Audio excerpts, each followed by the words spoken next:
అసలు మీరు ఒకసారి పరిశీలన చేస్తే నా మీద ఉన్న కంప్లైంటే నాడు ఎవరికి చెప్పుకోని విషయాలు ఈనాడు నేను చెప్పాల్సి వస్తుంది. ఎందుకంటే నేను డిమాండ్ చేసే వ్యక్తిని, రౌడీయిజం చేస్తున్నానని. సేవకులు అత్యధిక శాతం నాతో విభేషిస్తున్న ఒకే ఒక విషయం, సేవకులు కూడా దశంభాగం వలన పాయింటే. ఎప్పుడైనా ఎక్కడైనా పొరపాటు నా పేరు ముందు రెవరెండ్ అనే పదం చూసారా అండి? చిన్ననాటి దేవుని సేవలో తిరుగుతున్నానే, ఎప్పుడైనా ఎక్కడైనా ఎవరైనా ప్రసంగానికి పిలువబడితే నాకు ఇంత డబ్బులు కావాలని అడిగానా? కనీసం ఫలాని ఆహారం కావాలని అడిగానా? నాకెంత సమర్పణ ఉందో అంతకన్నా ఎక్కువ సమర్పణ ఉన్న భార్య దేవుడు ఇవ్వటం వల్ల కనీసం ఇన్ని సంవత్సరాల్లో నాకు ఫలాని వస్తువు కావాలని ఏనాడు 20 ఏళ్ళు అడగని మనిషి కనుక, సంవత్సరం అంతా రోడ్డు పెద్దరితో రూపాయి ఇంటికి దేవా ఎప్పుడు అని అడిగే లేదు కనుక, అడగకపోయినా ఎవరైనా ప్రసంగిక వెళ్ళి ఇచ్చిన కానుకలన్నీ మొత్తం సెలకొట్టేసి పంపచేస్తాను. 1000 రూపాయలు, 1,00,000 రూపాయలు ఆ జోబులో ఉన్న సమయంలో నా భార్య నూనె అయిపోయిందో బియ్యం అయిపోయిన పొరపాటుని చెప్తాను. నాకు ఎందుకు చెప్తున్నావు, నాకు సంబంధం లేదు. కానుకలు పెట్టే మీకు వదిలేశాను. నేను రూపాయి అవి సరిపోలేదంటే దేవుడు ఉపవాసం ఉండమని అర్థం, నన్ను అడగమని కాదు అర్థం. నేను ఇవ్వను. అలా అనడం వల్లే కదా ఈ మధ్యకాలంలో ఎన్ని మందిరాలకు నేను సహకరించగలిగాను. నేనే వసూలు చేసుకుని సంపాదించుకునే మనిషిని అయితే ఇన్ని పుస్తకాలు రాశాను, ఎన్ని క్యాలెండర్, ఎక్కడ నా అకౌంట్ నెంబర్ ఉందా అండి? ఇన్ని వందల యూట్యూబ్ ప్రసంగాల్లో ఎక్కడ నా అకౌంట్ నెంబర్ కనబడిందా అండి? ఆ పాటి చిన్న కొంప ఆ వైపుకి వెళ్తే ఒకసారి దర్శించండి. 5 సంవత్సరాలు కట్టుకున్నానండి. అందులో వాడిన ప్రతి వస్తువు సెకండ్ హ్యాండ్ వాడాను. నేను ఎప్పుడు ఎవరికి చెప్పుకోలేను. భూమి మీద ఎవడో వాడడు. ఆటో దగ్గరికి వెళ్ళి పడగొట్టిన బిల్డింగ్స్ స్లాబులు విరగొట్టి అందులోంచి ఊసలన్నీ బయట తీస్తారు కదా, ఆ ఐరన్ తెచ్చి నా స్లాబ్ వేసుకున్నాను నా ఇంటికి. నేను సామర్ల కోట వచ్చి రిజెక్టెడ్ టైల్స్ పక్కన పెట్టి అన్ని సెకండ్ హ్యాండ్ టైల్స్ కొనుక్కొని నా ఇంటికి వేసుకున్నాను. అసలు మీరు ఒకసారి పరిశీలన చేస్తే నా మీద ఉన్న కంప్లైంటే, వస్తాడు కానీ కనీసం ప్రార్థన చేయడు ఎవరికి, ఆమె చెప్పగానే పారిపోతాడు. అసలు నా మీద ఉన్న మేజర్ కంప్లైంట్ అది కదా. సేవకుడు ఉన్నవాడు నుంచి నలుగురికి ప్రార్థన చేయడా, కనీసం తుర్రుమని పారిపోతాడు. అదేనా? కనీసం భోజనం చేయడు, వద్దు వద్దు వద్దంటాడు. ఎంతో సరదా పడి వండాం కదా. ఇప్పుడు ఈ ఎదురుగోరను ఉండే సేవకులందరూ నేను రాగానే నన్ను చెవిలో నాకు ఉదే మాటలు అయ్యే, అన్నాడు ఫీల్ అవుతాడు అన్న, ఏదో ఒకటి తిను, హోటల్ భాగం ఓన్లీ కొంచెం అన్న తిను. అది మనం చాలా బాధపడిపడ్డు, వాళ్ళకి వెళ్ళిపోక. అసలు నా కంప్లైంట్ అది కదండి. అసలు నేను తిండి తగ్గించడానికి కారణం ప్రధానంగా 2 కారణాలు ఉన్నాయి. ఒకటి, నాకు 28 సంవత్సరాలకే డయాబెటీస్ వచ్చింది. తిండి తగ్గించాలా, నెంబర్ 1. నెంబర్ 2, ఒక చిన్న సేవకుడైన నన్ను నమ్మి కనీసం 3,000 మంది కంటే ఎక్కువ మంది సేవకులకి ఒక అరగంట అయినా ఉపదేశం చెప్పే బాధ్యత ప్రభు నాకు అప్పగించాడు. ఇన్ని వేల మంది సేవకులను వాక్యముతో కొంచెం సేపు అయినా పోషించవలసిన బాధ్యత ఉన్నదన్న భయంతో, రోజు కనీసం 3 చోట్ల మాడాల్సిన బాధ్యత ఉన్న కారణంతో, పగలంతా పరిచర్లు ఉన్నాయి కనుక రాత్రులే ప్రార్థనలో ఉండాలి కనుక తినేస్తే ఉండలేం కనుక మానేశాను. కడుపునిండా తింటికి ఏం చేస్తాం కదా ప్రార్థన. ప్రభు ఈ దినమంతా సహాయం చేసిన స్తోత్రం, తెల్లవారుజామునే మెలకు దయచేయమని ప్రార్థించి పడుకోవడం అవుతుంది. ప్రార్థన లేకుండా, ప్రభు పాదాల దగ్గర గడపకుండా పరిచర్య చేయవచ్చునామని ఏనాడు ఎవరికి చెప్పుకోని విషయాలు ఈనాడు నేను చెప్పాల్సి వస్తుంది. ఎందుకంటే నేను డిమాండ్ చేసే వ్యక్తిని, రౌడీయిజం చేస్తున్నానని, ఈ దబాయింపు, గదమాయింపు, తీవ్ర దుర్మార్గమని, అన్యాయమని బాధపడుతున్నారు కనుక, ఆక్షేపించారు కనుక, నిజానికి నా ధోరణి అది కాదని మీరు ఖాళీ చేసుకొని వీలున్నప్పుడల్లా కొన్ని వందలు ఉన్న యూట్యూబ్లో ఉన్న సందేశాలు పరికించాలని నేను ప్రభు ప్రేమను బట్టి మిమ్మల్ని కోరుకుంటూ ఉన్నాను. సేవకులు అత్యధిక శాతం నాతో విభేషిస్తున్న ఒకే ఒక విషయం, సేవకులు కూడా దశంభాగం వలన పాయింటే. అన్నా నువ్వు ఇప్పుడు 10 రూపాయలు రాగానే ఇచ్చేయమన్నావు ఏంటన్నా బాబు, నీళ్లు దాకా బతికా, మొన్నటి దాకా మేము ఛార్జీకి లేక చచ్చిపోయాం. ఇప్పుడే 2 మెతుకులు తింటున్నావు, అందులో ఏమంటావేంటి నువ్వు అని నా మీద కలబడిపోయే సేవకులు కుప్పలు తప్పలు ఉన్నారు. అలా కదా నాన్న, ఇస్తే ప్రభు మనల్ని ఇంకా ఆశీర్వదిస్తాను నాన్న, మనం పరలోకంలో బ్యాంకులు అక్కడ దాచుకోవాలి కదా అని అనునయంగా ఆ సేవకులను బతిమాలుకుంటూ వస్తున్న వ్యక్తిని నేను. ఖచ్చితంగా అప్పుడప్పుడు కోప్పడతాను సుమా, గద్దిస్తాను సుమా, అది అబద్ధమని అనడం లేదు నేను. కనుక సేవకులు కూడా ఇవ్వాలి. నేను చాలా కాస్త హాస్యస్ఫోరకంగా కూడా చాలాసార్లు మాట్లాడుతాను. కుడి జబ్బ యాజకుని దగ్గర అది వాని హక్కు అన్న వచనాన్ని పాత నిబంధనలో ఎత్తిపట్టి చాలామంది, కనుక ఈ మాంసం ఈ తిండి మా హక్కు పెట్టాలి అని డిమాండ్ చేస్తున్నట్టుగా మాట్లాడుతున్న తప్పు. అప్పుడు యాజకుడు బలిపీఠమును కట్టాలి, ఎద్దులను ఒక్కడే స్వాధీనపరిచి బలిపీఠం మీదకి ఎక్కించి దాన్ని నరికి ఈ భయంకరమైన బరువైన పనులను చాలా చెయ్యాలి. గనుక ఒక జబ్బ తినేసిన ఫ్యామిలీ అంతా కలిసి అది అవసరం. నూతన నిబంధన కాలంలో యాజకుడు ఏ యుద్ధను లొంగదీయక్కర్లేదు, దేన్ని నరకక్కర్లేదు, లోపల చెలరేగుతున్న కోరికల్నే లొంగదీయాలి. కనుక తిండి తగ్గించాలి అని కొన్ని వేల సార్లు చెప్పిన మాట నిజం కాదా? ఇడెవడరా మన సందా కట్టు పడతాడమంటే తిండి కట్టు పడతాడని సేవకులందరూ నా మీద పెద్ద పెద్దలు కోపం పెట్టుకుంటే మీరు వారికి సహకరించినట్టుగా నా మీద టార్గెట్ చేయడం ఏమిటి సార్? సేవకుడు తిండి తగ్గించాలి, సేవకుడు నిద్ర తగ్గించాలి, సేవకుడు డబ్బును కోరుకోవద్దు, సేవకుడు ఘనతను ఆశించొద్దు అని ఊరక వాగటం కాకుండా నేను సాధ్యమైనంత వరకు పాటిస్తూ నాకంటే చిన్నపిల్లలు అందరూ వయసును బట్టి పెద్దవారు ఇందులో నా ముందు దర్జాగా కుర్చీల్లో కూర్చొని ఉండగా సంవత్సరాలుగా నేను నేల మీద కూర్చొని ఉంటున్నానే, ఇదండి గర్వం నాది.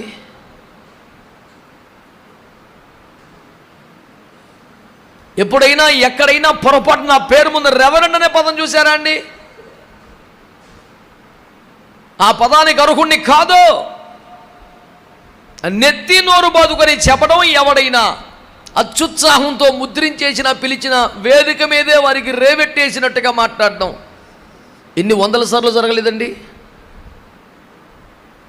ఆత్మ సంబంధంగానే లేఖనానుసారంగా ఆలోచించిన చాలామంది దైవజనులు అపోస్తులుడు నా పేరు ముందు వేస్తే దాని అర్థం ఏమిటి? పంపబడిన వాడు. నేను దేవుడు పిలిచి సేవకు పంపాడు, ఆ మాట నిజం. దేవుడు పంపాడు, దైవజనులు హస్త నిక్షేపం చేసి పంపారు. పంపబడితే రోడ్డు ఎక్కాను కానీ సొంతంగా వచ్చేయలేదు, కనుక ఆ పదం నాకు తగినదే. అయినా సేవకు వచ్చిన ప్రతి వాడికి పంపబడ్డ మొదటి రోజు నుండే అపోస్తలుడు అనే పదానికి అర్హత ఉన్నా, శిష్యులు పిలువబడ్డ రోజే దేవుడి వరకు అపోస్తలుడు పేరు పెట్టాడు, వాడబడ్డ తర్వాత కాదు. అయినా ఎన్నో వేల సార్లు చెప్పిన నెత్తికి ఎక్కడలేదు, లిఖితపూర్వకంగా రాపి సమాజంకి ఇచ్చాను. అపోస్తలుల బోధనే చేయుచున్నా, అపోస్తలుల అడుగు జాడలలో నడుచుటకు ప్రయత్నించుచున్నా, అపోస్తలుల కార్యములు జరుగుతున్నంత స్థాయి సేవ నాకు లేదు. గనుక అపోస్తలుడు అనబట్టుకు నాకు బొత్తిగా అర్హత లేదు. దయతో ఎవరు నన్ను ఆ పదంతో పిలవద్దని ఎన్ని వేల సార్లు ముత్తుకున్నాను. ఎక్కడ కనపడింది సార్ హెచ్చింపు? ఎక్కడుంది సార్ పొగరు?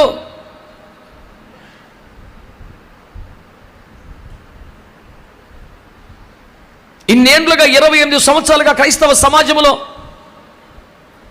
చిన్ననాటి దేవుని సేవలో తిరుగుతున్నానే, ఎప్పుడైనా ఎక్కడైనా ఎవరైనా ప్రసంగానికి పిలువబడితే నాకు ఇంత డబ్బులు కావాలని అడిగానా?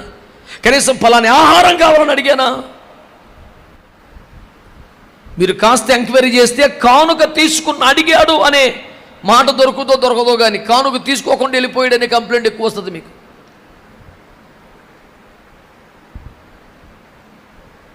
పౌలు గారు అన్నారు, సువార్త ప్రకటించుట వలన నాకు జీతం. నాలాంటోడికి నీ ప్రేమను గురించి చెప్పే ఛాన్స్ రావటమే జీతం, ఇంకా మళ్ళీ జీతం ఏంటి అన్నాడండి పౌలు గారు. ఎలాగంటే ధర్మశాస్త్రం ముందు అనిందుడు ఆ మాట అంటే, చిన్నప్పటి నుంచి బలహీనుడిని పాపిని యోగ్యత లేనివాడిని దేవుని కాళ్ళ మీద పడి కన్నీరు గార్చి పశ్చాత్తాపడని క్షమిస్తే కృపతో అవకాశం ఇస్తే బతుకుతున్నవాడిని నేనేంకేమనగలను? ఛాన్స్ దొరకటమే భాగ్యం కదా వాక్యం చెప్పడానికి, మళ్ళీ దానికో జీతమా నాకు? మరీ విరామము లేకుండా రోజుకు 3 ప్రాంతాలు తిరుగుతూ తిండి తిప్పలు లేకుండా చాలాసార్లు ఇబ్బందులు పడుతూ ఈ ప్రయాణముల వల్ల నేను కూడా బహుగా అలసి ఉన్నాను. ఆరోగ్యం కూడా బాగా తగ్గిపోయింది. నా భార్యకు కూడా అంతగా ఆరోగ్యం ఉండటం లేదు. కొన్ని సంవత్సరాలుగా తను బలహీనత ఉన్న మీకు తెలుసు.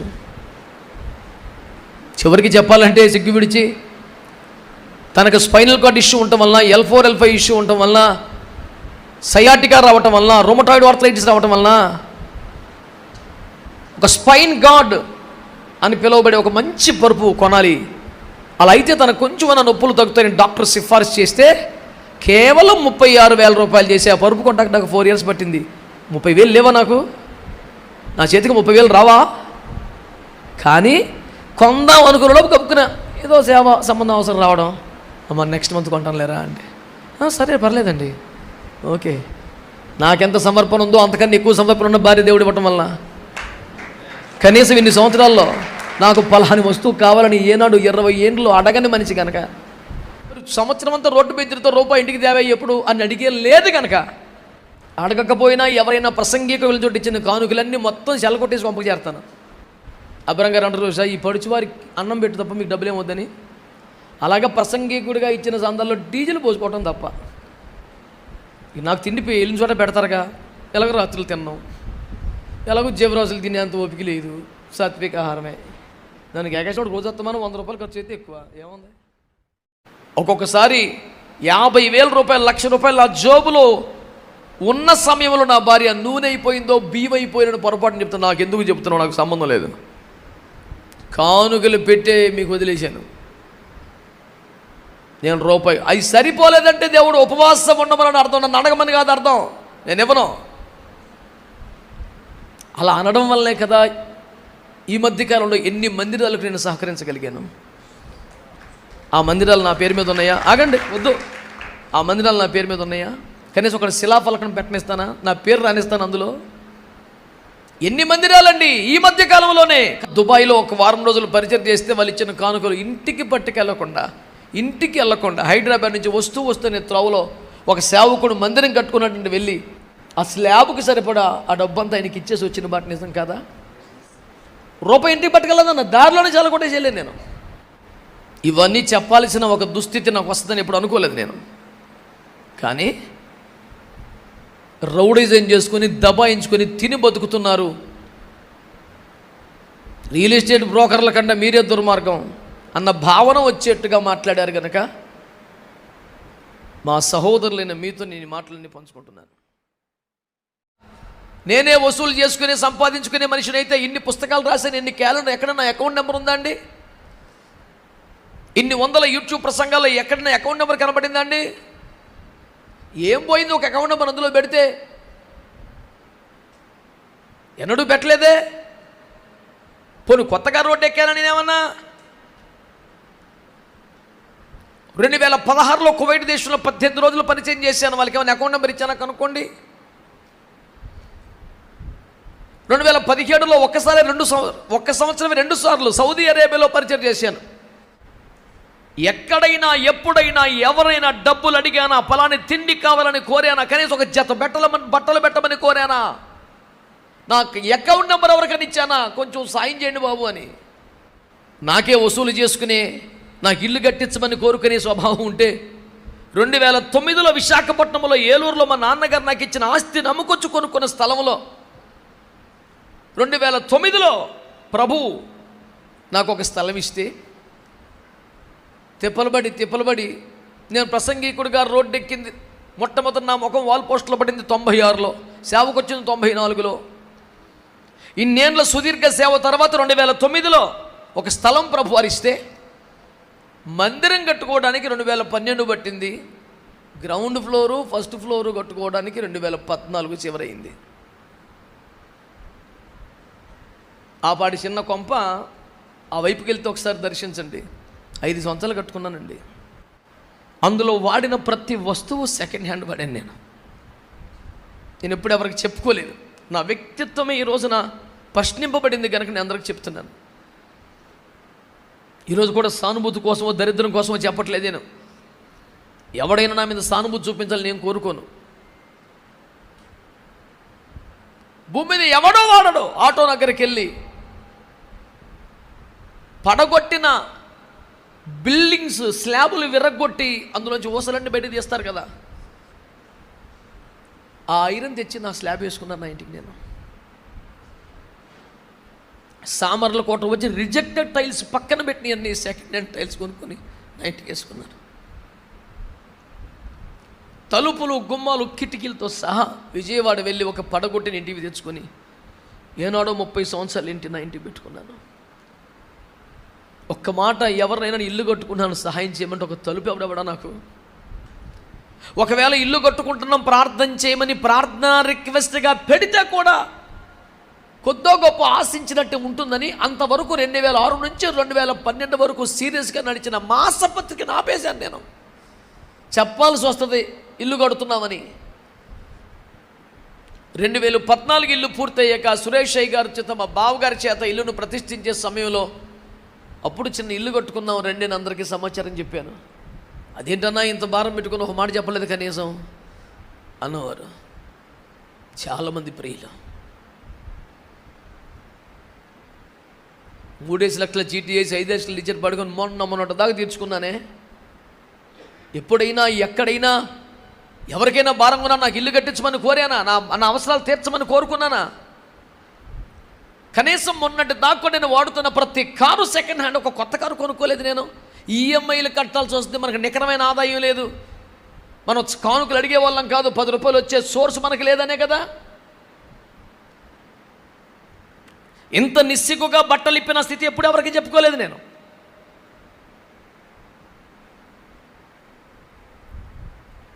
పోనీలో కొంతమంది సేవకులకి మాదిరికరంగా ఉంటుందని చెబుతున్నాను, పర్వాలేదు.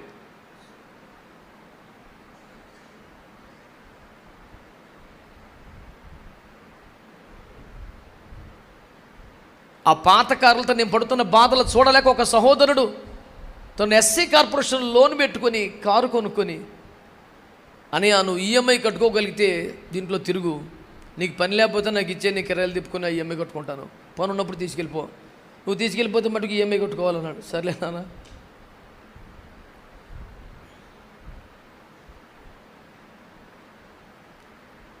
ఏ విజయంలో ఎప్పుడు ఎక్కడ కానుకలు తీసుకొని నేను నా భార్య విశ్వాస గృహంలో చేరిన కొంతమంది బిడ్డల పోషణకు విశాఖపట్నంలో నాకు ఇచ్చిన సంఘములో ప్రభు కానుకలు పట్టకపోయినా పెట్టి అక్కడ పెడతాం కనుక చూసి వేసి పోయిన వారి కొన్ని అర్పణలతోనే బ్రతుకుతున్నామన్న సాక్ష్యం నిజం కదా?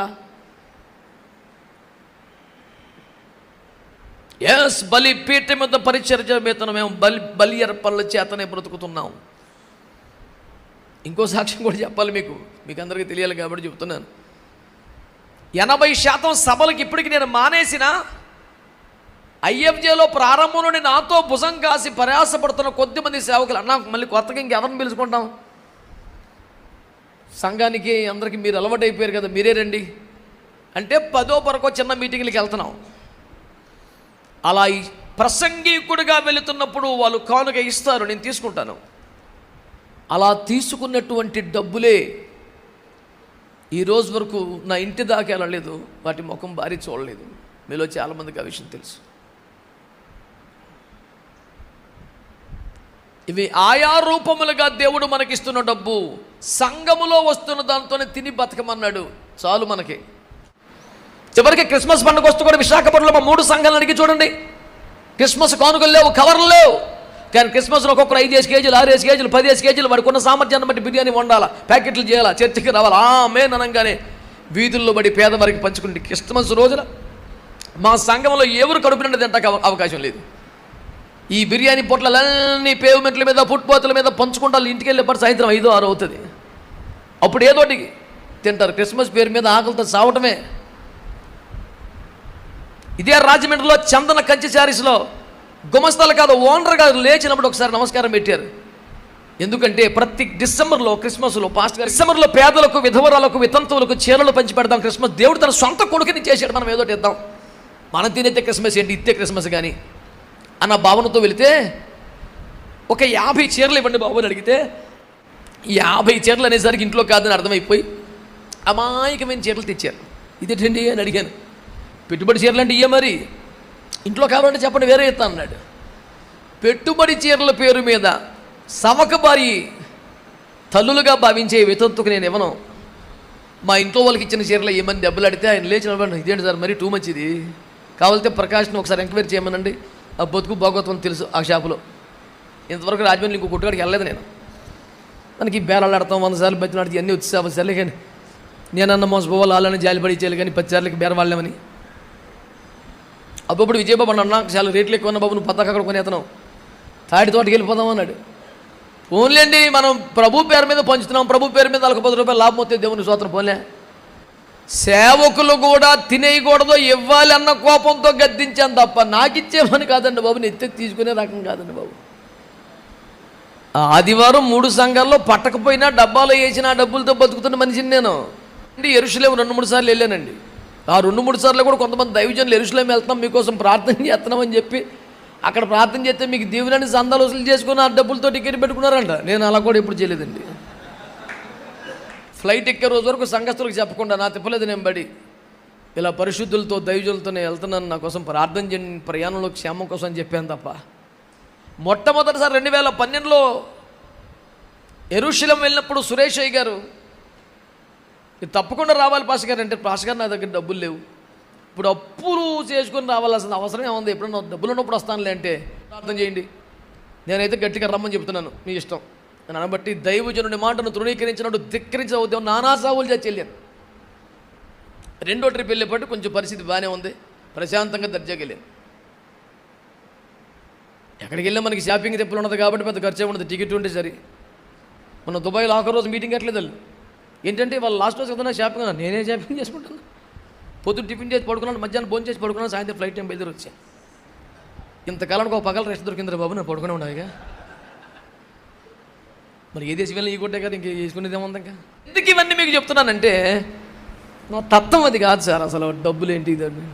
నేను సరదాగా కాస్త హాస్యచిత్రంగా మాట్లాడుతూ కూడా మేము ఎలాగో సందాలు అడగం, డబ్బులు అడగం, కనీసం వాటర్ బాటిల్ కూడా అడగం. మేము అడిగైతే స్తోత్రం చెప్పమని కదా, అది కూడా చెప్పరేంటండి బాబు అని కూడా అంటుంటాను అక్కడక్కడ. అన్నా మనం అడిగేదే స్తోత్రం ఒకటి, ఇంకేమీ లేదుగా. వాళ్ళు పెద్దగా స్తోత్రం చెప్పని సంఘం అని తెలిసినా కూడా సిగ్గుపడకుండా స్తోత్రాలు చెప్పడం బాబు అని అడుగుతాను. మాకు సెలైన్ పెట్టిన దానికంటే టానిక్ ఇచ్చిన దానికంటే స్తోత్రం చెప్తే ఎక్కువ బలం వస్తుంది. మీరు చెప్పండి బాబు అంటుంటాం ఎక్కడికి వెళ్ళినా.